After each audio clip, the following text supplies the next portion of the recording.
सबसे बुरा होता है किसी के सपने का मर जाना। राजस्थान के कांग्रेस के नेता और विधायक कुछ इन्हीं परिस्थितियों से इन दिनों गुजर रहे हैं। आक्रोश और क्षोभ दोनों दिल में मवाद सा बनता जा रहा है। जिससे डरते थे वही बात हो गई। मुख्यमंत्री अशोक गहलोत की होठों पर वह बात आ गई। सलाहकार क्या होता है, संसदीय सचिव कैसे बना दें, क्या पूरी पृष्ठकथा पहले लिख दी गई थी? किसने यह तय किया था कि सलाहकार बनाए जाएंगे और सलाहकार बनाए जाएंगे तो फिर क्या क्या पद मिलेगा? कैसे कैसे रोका जा रहा है और कैसे कैसे ख्वाब दिखाया गया था, यह भी देख लीजिए। सपने देखने वालों की क्या गलती है। दिखाने वाले भी तो खूब थे जिन्होंने कहा था कि कैबिनेट मंत्री बना देंगे और अब संसदीय सचिव और सलाहकार पद के लाले पड़े हुए हैं। राजस्थान कांग्रेस की सियासत में ऐसा ही कुछ चल रहा है। जिन लोगों को कहा गया था कि तुम हमारा साथ दो, हम तुम्हारा साथ देंगे, वह लोग लाल पीले हो रहे हैं, मगर अब सरकार कह रही है कि हमारी मजबूरी है। मुख्यमंत्री अशोक गहलोत जानते हैं यह कहीं जाने वाले नहीं हैं। जो लूट की छूट विधायकों को मिली हुई है, ऐसी कमाई कहां मिलेगी? माया की लूट पूरे राजस्थान में चल रही है। यह किसी पद के लालच में नहीं है, बस यही जारी रहे। दूसरी तरफ क्या सचिन पायलट खुश हैं? नेता कब खुश होने लगे? वाजिब अली ने सच तो कहा है कि नाउमीदी कुफ्र है, मगर कुफ्र की सजा क्या है यह नहीं बताया है। कहा जा रहा है कि सचिन पायलट खुश नहीं है। भले ही वह जश्न मनाते हुए, सत्कार करवाते हुए दिल्ली पहुंचे हैं, मगर क्या जो वह चाह रहे थे वह मिल गया? 5 मिला है, इसमें भी चर्चा चल रही है कि पूरा 5 है या 4 है। तो क्या दीपेंद्र सिंह शेखावत और वेद प्रकाश सोलंकी जैसे लोगों के लिए वह लड़ेंगे?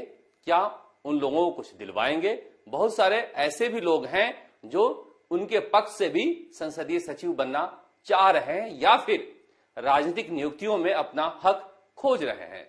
बहुत सारे गालीबाजों को सलाहकार का पद मिल गया है। अब सचिन पायलट सलाहकार तो रख नहीं सकते हैं। ऐसे में उनकी तरफ के गलबाज किस पद पर जाएंगे, वह भी उम्मीद लगाए बैठे हैं। मुख्यमंत्री अशोक गहलोत ने जो पिछले 1 सप्ताह से सियासत चल रही थी अंदर खाने, उसकी तस्वीर साफ कर दी है कि हम सलाहकार को कोई पद नहीं देंगे। नेता संसदीय सचिव और सलाहकार क्यों बनना चाह रहा है? इसलिए कि जब भी वह अपने इलाके में दौरे पर जाए, जिलों में जाए, दूसरे जिलों में जाए, उसके जो पीए हैं वह फोन कर दें कि मंत्री जी आ रहे हैं, पूरा प्रोटोकॉल मिले, बंगला, गाड़ी, घोड़ा, यही तो नेताओं का ख्वाब होता है। रुतबा सबसे बड़ा। अगर पद मिल जाए और रुतबा ही नहीं रहे तो इस पद का क्या करेंगे? कुछ इन्हीं उहापों से कांग्रेस के सलाहकार विधायक और संसदीय सचिव बनने का ख्वाब देख रहे विधायक गुजर रहे हैं, मगर क्या होगा कुछ पता नहीं, क्योंकि जो लड़ाई शुरू हुई थी उस लड़ाई में पार्ट 2 अब शुरू होने वाला है। सौदेबाजी में मंत्रिमंडल बन गया, सौदेबाजी पार्ट 2 में अब राजनीतिक नियुक्तियां होनी हैं। सचिन पायलट ख्वाब देख रहे थे पूरे राजस्थान का, क्या आधा के हिस्सेदार नहीं है?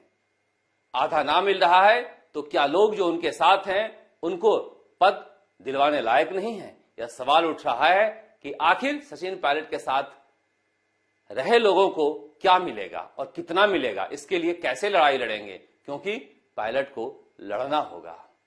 यहां से लड़ाई खत्म नहीं हुई है, एक दूसरी तरह की लड़ाई शुरू हुई है, क्योंकि कहा जा रहा है कि मुख्यमंत्री अशोक गहलोत बसपा से आए विधायकों के जरिए, निर्दलीय से कांग्रेसी बने विधायकों के जरिए जो एक असंतोष की पूरी कहानी गढ़ रहे हैं, यही तो कांग्रेस आला कमान तक पहुंचाया जा रहा है, क्योंकि गहलोत को इस बार पूरा हक मिले राजनीतिक नियुक्तियों में।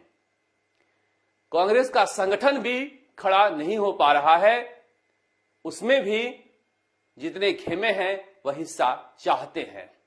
सब इंतजार कर रहे हैं प्रियंका गांधी के रणथंभौर से दिल्ली पहुंचने का, राहुल गांधी के विदेश से लौटने का। उसके बाद सब कुछ तय हो पाएगा, क्योंकि अभी भी राजस्थान में गाड़ी रुकी हुई है। अभी भी दोनों ही पक्ष कोशिश कर रहे हैं कि जितना हो सके वो हिस्सा ले लें। अब गोविंद सिंह डोटासरा को देख लीजिए, मंत्री पद जाता रहा, जाने की टिस मन में कहीं न कहीं थी।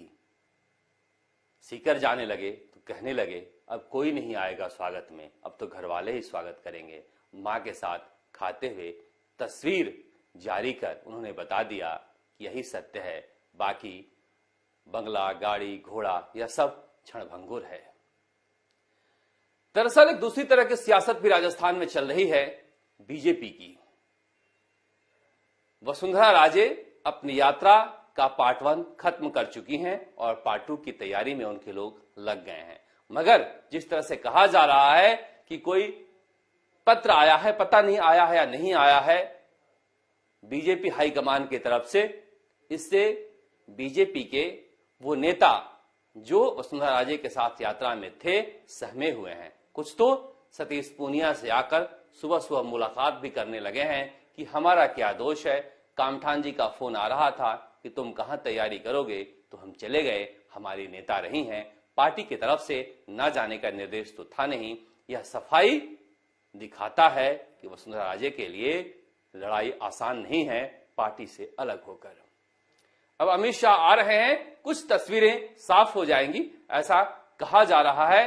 सतीश पूनिया को भी कुछ नसीहतें दी जाएंगी और पार्टी को कैसे खड़ा किया जाए इसके बारे में भी सोचा जाएगा, क्योंकि पार्टी पूरी तरह से कांग्रेस के ढर्रे पर चल रही है। जो हालात कांग्रेस के हैं वही हालात बीजेपी के हैं। इसीलिए हनुमान बेनीवाल जैसे नेता संभावना खोज रहे हैं। हनुमान बेनीवाल को चाहने वाले बहुत हैं। हमने देखा है किस तरह से उन्होंने पासा पलटा है। उपचुनाव में कांग्रेस जीती है तो जीत में हनुमान बेनीवाल का बड़ा योगदान रहा है। कल तक कोई जिक्र नहीं हो रहा था, अब जीत हार में योगदान रहा है। अब जीते कैसे इसकी बारी है। हनुमान बेनीवाल को यहां से अपनी यात्रा तय करनी होगी। उनकी मजबूरी है, इकलौते नेता हैं। अब उनके चाहने वाले चाहते हैं कि हर घर में हनुमान बेनीवाल आए। शादियों का मौसम है, हालात यह है कि 24 घंटे वह दौरे पर रहते हैं। सुबह के 4 बजे तक घर वाले बैठे रहते हैं कि हनुमान बेनीवाल आएंगे, एक बार दर्शन हो जाए। अगर इस तरह से चाहने वाले हैं तो उन्हें समेटना सीखना होगा। उन्हें जिस तरह से जाट सियासत रही है, अब देखिए पूनिया पूरी तरह से वसुंधरा राजे के वजीरों से घिरे हुए हैं।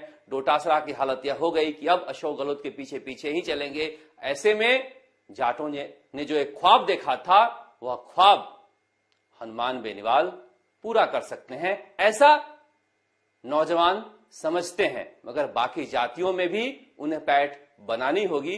अकेला चना भांड नहीं फोड़ता।